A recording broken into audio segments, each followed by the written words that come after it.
30,000 ஓட்டுகள் அவ்வளோ அடக்குமுறைகள் மீது இன்றைய ஒரு இளைஞர் சமுதாயத்துக்கு இன்னைக்கு தமிழ்நாட்டில் இருக்க 7.5 கோடி மக்களுக்கும் ஒரு தெரிந்த நபராக இருக்கின்ற என் பெரும் மதிப்பு இருக்கிற அண்ணன். நாங்கள் நிறைய பழகிறதில்லை, ஆனால் இன்னைக்கு முதல்ல பார்க்கும்போது அவரோட அன்பை நிறைய வைத்தது. அதனால தான் இன்னும் இளைஞர்கள் ஒரு பேர் இருக்காங்கன்னு தெரியல. அன்பு அண்ணன் அவர்கள் வந்தேன்.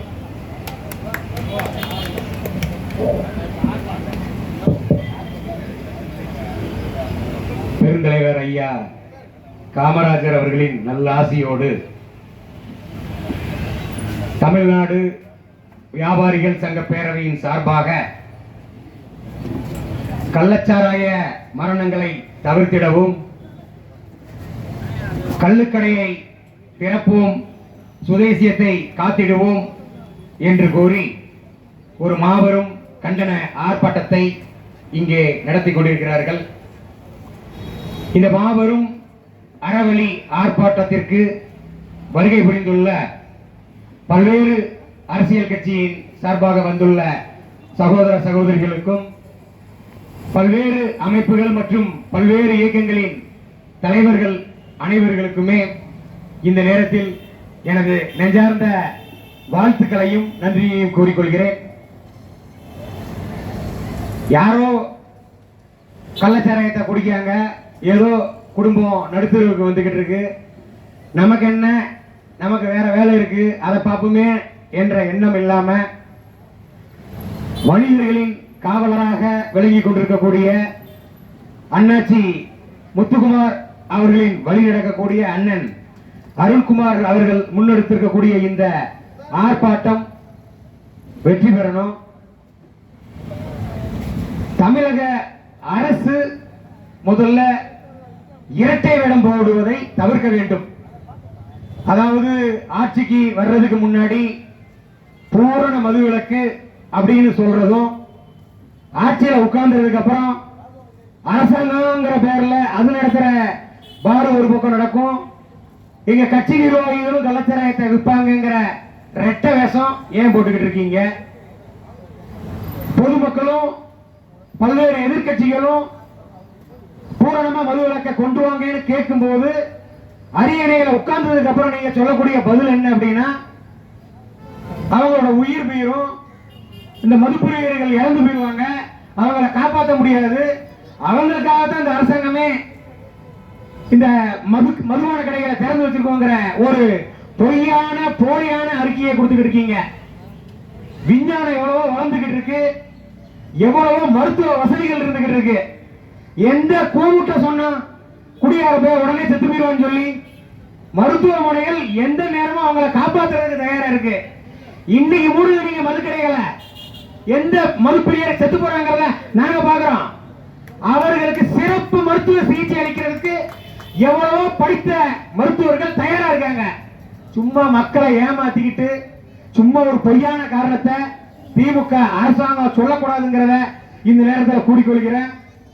அதே நேரத்தில் இந்த கள்ளக்குறிச்சியில கள்ளச்சாராயம் குடிச்சு 69 பேர் உயிரிழந்திருக்காங்க. இந்த உயிரிழந்தவங்க யாரும் பல கோடீஸ்வரர்களோ அல்லது ஒரு பல மல்டி மில்லியனியர்களோட குடும்பத்தில் பிறந்தவங்க கிடையாது. கூலி தொழிலாளிகள், அன்றாட ஏதோ ஒரு விவசாயம் பார்த்தோ அல்லது ஏதோ ஒரு கூலி வேலைக்கு போயோ தொழில் செய்யக்கூடிய ஒரு அப்பாவிகள்.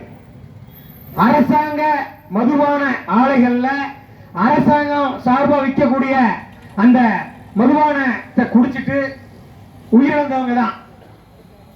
அரசாங்கம் கொடுக்கக்கூடிய மதுபான விலை அதிகமா இருக்கு, சரி அதை வாங்கி குடிக்கிறது கூட வழி இல்லாம குடிச்சிருந்தவங்க தான் அந்த அப்பாவிகள். நாங்க காலங்காலமா கள்ளுக்கடைகளை திறங்கன்னு சொல்லி போன அரசாங்கத்துக்கும் நாங்க சொல்லிக்கிட்டு இருக்கிறோம், கோரிக்கையா வச்சுக்கிட்டு இருக்கிறோம். இப்ப இருக்கிற அரசாங்கத்துக்குமே கள்ளுக்கடைகளை திறக்க சொல்லி பல ஆர்ப்பாட்டங்களையும் போராட்டங்களையும் சொல்லிக்கிட்டு இருக்காங்க. ஆனா எந்த ஒரு அரசாங்கமும் செவி சாய்க்க மாட்டேங்கிறாங்க. காரணம், ஆட்சியில் இருக்கக்கூடியவங்களோட மதுபான ஆலைகள், ஆட்சியில் இருக்கக்கூடியவங்களோட அமைச்சர் பெருமக்களா இருக்கட்டும், பாராளுமன்ற உறுப்பினர்களா இருக்கட்டும், அவங்க நடத்தக்கூடிய சாராய ஆலைகளோட வியாபாரம் குறைஞ்சிருங்கிற ஒரே நோக்கத்துக்காக மதுபான கடைகளை தமிழக அரசு மூட மறுக்கிறீங்க. இந்த மதுபான ஆலைகளாலையும் இந்த மதுபானத்தை குடிக்கிறதுனாலையும் அப்பாவி தமிழ் மக்கள் இறந்துகிட்டு இருக்காங்க. அண்டை மாநிலமா இருக்கக்கூடிய ஆந்திராவா இருக்கட்டும், பாண்டிச்சேரியா இருக்கட்டும், கேரளாவா இருக்கட்டும், கர்நாடகாவா இருக்கட்டும், அனைத்து மாநிலங்கள்லயும் கள்ளுக்கடைய திறந்து வச்சு கள்ள குடிச்சு யாராச்சும் இறந்து போயிருக்காங்கன்னு சொல்லி ஏதாச்சும் வரலாறு இருக்குங்களா? இல்ல. பனை மரத்திலிருந்து வேர்ல இருந்து உச்ச வரைக்கும் கிடைக்கக்கூடிய அனைத்து பனை மரத்தோட பாகங்களுமே பயன் தரக்கூடியதுதான் மனிதர்களுக்கு. அப்படி இருக்கக்கூடிய பனையில இருந்து அந்த இயற்கை மரமா வரக்கூடிய அந்த கல்லை விற்கிறதுக்கு அரசாங்கம் தடை பண்ணிக்கிட்டு இருக்கு.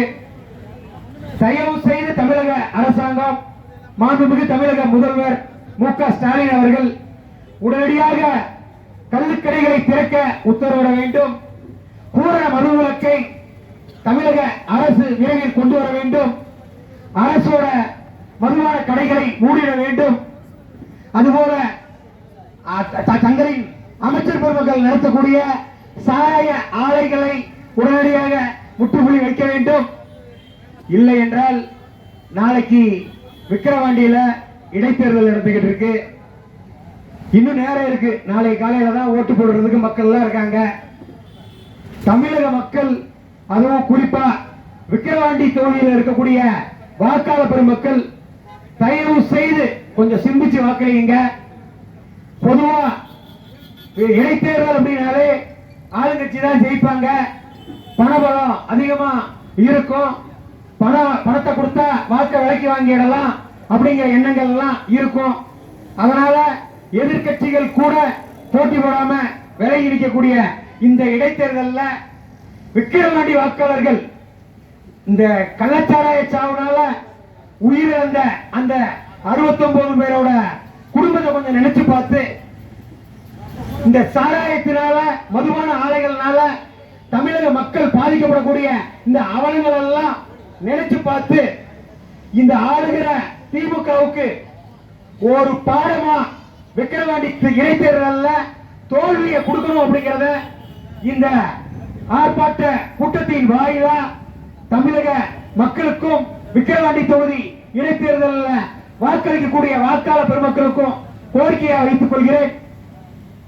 மீண்டும் ஒரு முறை தமிழக மாண்புமிகு முதல்வர் மு.க. ஸ்டாலின் அவர்களுக்கு ஒட்டுமொத்த நாடார் சமுதாயத்தின் சார்பாகவும் இந்த தமிழ்நாடு வியாபாரிகள் சங்க பேரவையின் சார்பாகவும் இங்கு குழுமி இருக்கக்கூடிய கண்டன ஆர்ப்பாட்டக்காரர்களின் சார்பாகவும் கேட்டுக்கொள்வது என்னவென்றால், உடனடியாக அரசு மதுபான கடைகளை மூட வேண்டும், கள்ளுக்கடைகளை திறந்திட அரசு நடவடிக்கை எடுக்க வேண்டும் என்று கூறி வாய்ப்பளித்த அண்ணன் அருண்குமார் அவர்களுக்கு நன்றி கூறி விடைபெறுகிறேன். நன்றி, வணக்கம். அடுத்தபடியாக